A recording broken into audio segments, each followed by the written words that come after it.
home prices are about to drop. I mean, sellers are going to make more money. Real estate agents are going to become extinct, and the 6% commission is out the window. I mean, come on. All of the headlines about the recent proposed NAR settlement has been blown out of proportion, and we don't even have all the facts yet. But news headlines, social posts, extreme YouTube videos, creating uncertainty and fear with mixed messages sells. And that's the bottom line. And ultimately, we know less than we know because none of this has been approved by the DOJ yet. So why am I doing this video today? Because as you know, I'm not a real estate agent, I'm a lender. But I wanted to send this out to you, my clients, because you could be knee deep in buying a home right now and wondering, how is this going to affect you? I mean, how's it going to affect your cash to close or your ability to negotiate? You may be thinking about your kids, because I talk about it all the time, about helping them buy their first home. Or maybe you're even thinking about moving into your forever home. Or honestly, you might not be looking to buy it all right now. You're not purchasing today, but you're super curious and intrigued on how these changes affect the real estate industry and your asset. And as much as I partner with a lot of incredible agents who work hard for their clients, I want to speak up independently, simply providing clarity where uncertainty sells headlines. Because as a buyer, ultimately, you want transparency. You want access to knowledge, and you want certainty in the transaction. You want to know how this changes you buying a home tomorrow versus what you did yesterday, knowing the deck didn't just get further stacked against you. Let's simplify what we know today based on the proposed NAR settlement, what decisions you need to make, and how, given the changes, you might be able to finance the buyer's agent commission should you need to. And please note, the settlement has not been approved by the DOJ yet, and things could still change. But before we dive in further, do me a huge favor and hit that subscribe button if you look for timely and accurate information on what's moving the real estate market and your biggest asset and liability. And also comment down below with your questions.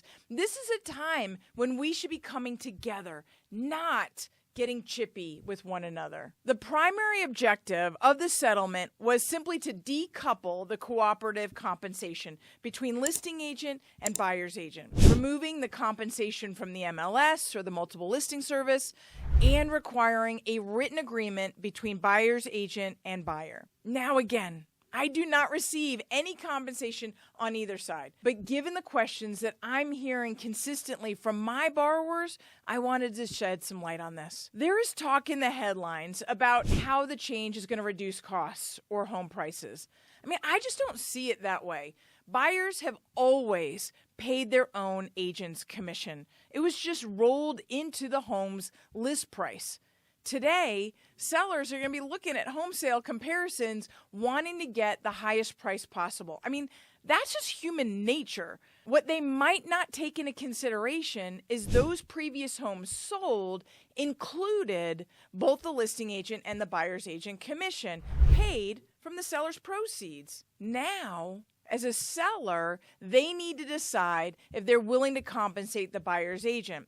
That decision could be added to the price. There are also headlines that buyer's agents will go away, or they'll sell their services a la carte, as I just read on Yahoo Finance this morning. As a buyer in Colorado, did you know that if you directly go to the listing agent, it puts them in a position of being a transaction broker?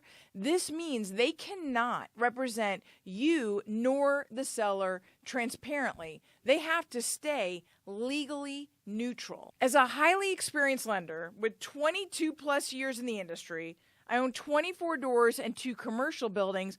Yes, I could probably represent myself at this point. I've been asked, but I would never choose to do so. Why? Because I know the buyer's agent I'm working with has my back, well beyond helping me find the home. They are negotiating the contract terms, managing the dates, identifying possible concerns with the home. the HOA, the title, or the valuation. They are educating and managing the unique characteristics.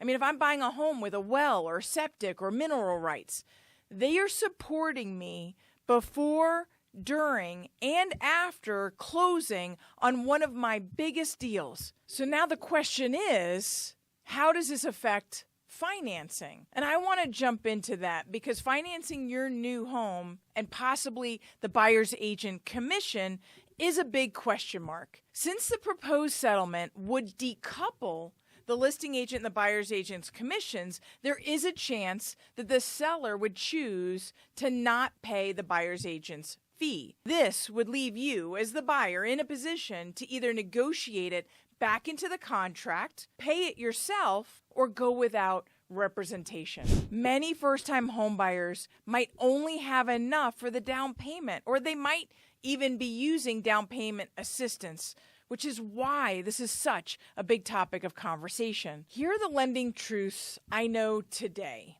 given the current proposed NAR settlement changes.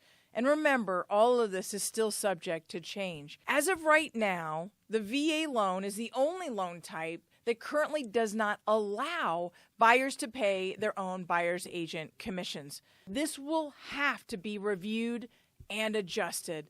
Otherwise, veterans are in a very compromised position. Fannie Mae, Freddie Mac, FHA, USDA, and VA all have confirmed that they do not have any intention at this time on allowing commissions to be added to the loan, thereby increasing the loan to value. They have also said that the buyer's agent commission will not impact the interested party contribution limits.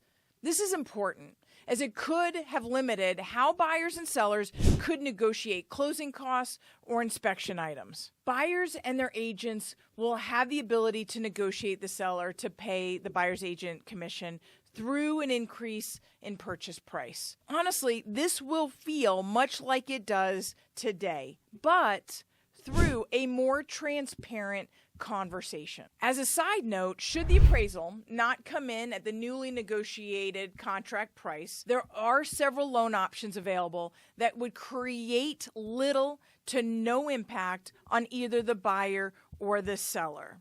Additionally, a lender does have the ability to adjust the interest rate to provide a lender credit. Now, our hands are tied with down payment assistance programs, but outside of that, this could create additional liquidity for the buyer. And ultimately, sellers could decide to continue to pay for the buyer's agent commission, knowing that by doing so, they would be attracting a larger group of buyers to their home, increasing visibility and competition. There are still more unknowns as this proposed settlement moves towards approval. But bottom line, partnering with a professional team provides the strongest win for both buyers and sellers. As more information becomes available, I will be sure to share. Knowing this purchase is the difference for so many in creating multi-generational wealth. If you have questions or if you're looking to create your team of real estate professionals, my team and I would not only love to go to work for you, but provide you with resources and referrals to get started on the path to homeownership.